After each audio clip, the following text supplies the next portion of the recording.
Good Tuesday night. Thank you everybody for joining us. Susie joins me tonight because Chrissy is off. Go easy on her, it's her first time.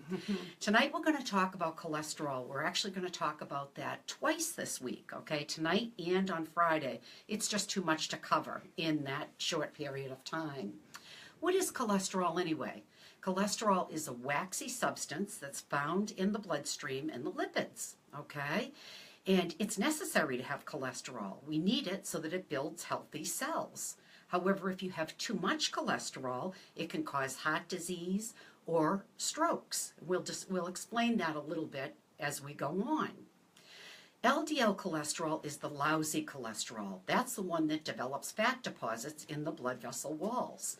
Those deposits can make the blood flow through the vessels very slowly.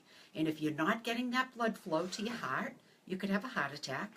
Or if it doesn't get to your brain in the speed that it's supposed to, you could have a stroke.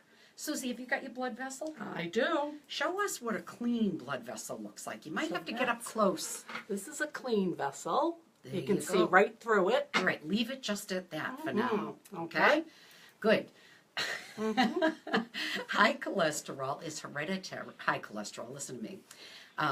High cholesterol can be hereditary, but it's oftentimes lifestyle choices that gets us into that trouble.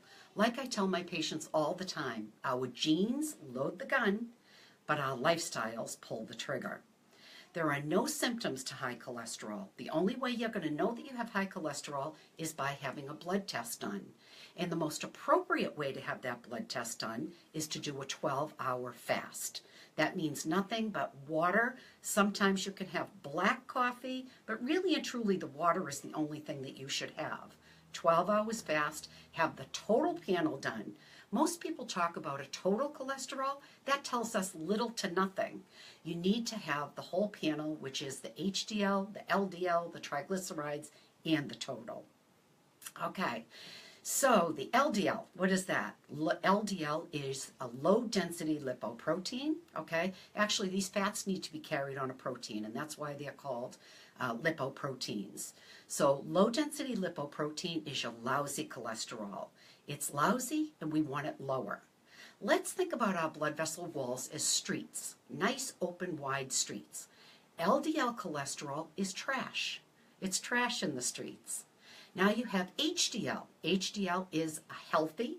You want that number higher. It's also a hereditary high-density lipoprotein. So think about them as being dump trucks. Okay, the dump trucks are coming down the street, picking up that trash, the LDL cholesterol, and in those blood vessel walls. If you have too little of the dump trucks, it leaves too much of the trash around, right? We're not able to do the job efficiently. The HDL, the dump trucks, pick up that LDL, take it to the liver so that the liver can do with it what it's supposed to be doing. So when you have too much trash in the streets, it builds up a plaque, or that's when all of the trouble occurs. If you have this plaque, now you have a reduced blood flow, and you're more at risk for heart disease. There's also another fat that we look at, and that's triglycerides. Triglycerides are a little bit different. When you eat foods, that's energy, that's calories. When you have too many calories and your body doesn't absorb it, it stores it as fat, and that's your triglycerides. Susie, what things influence triglycerides? So I tell patients the triglycerides is the sugar fat.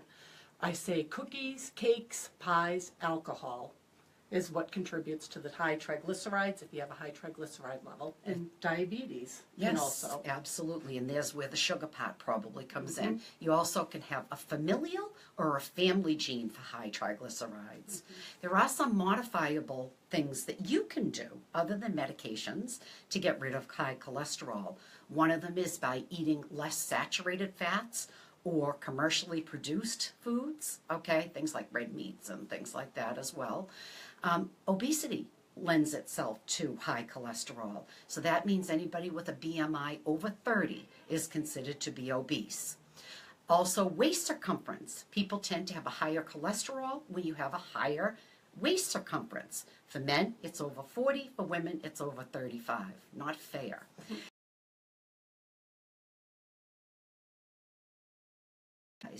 The good part about exercise, it's the only modifiable factor that we know that you can increase your HDL. You're not going to only increase those dump trucks, you're going to increase how efficiently they work. Exercise, like I said, increasing that. You want to submit some of, hopefully we're back again. I don't know how much of it we lost. Anyway, we talked about lack of exercise, also about smoking. Decreases your dump trucks and you need to have more of those, and diabetes changes the whole dynamics. It will give you high LDL and low HDL, exactly the opposite of what we want it to do. We've got to stop because we're running so late here and we want to be aware of your time. Susie's going to read us a quote tonight. Oh, okay. So the quote that Joan picked for today was, "Words mean more than what is set down on paper. It takes the human voice to infuse them with the shades of deeper meaning." Isn't that That's the truth? so true. So words mean more than what is set down on paper. It takes the human voice to infuse them with shades of a deeper meaning. And that's Maya Angelou.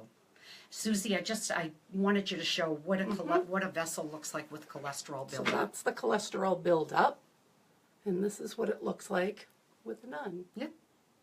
So which one do we want to be?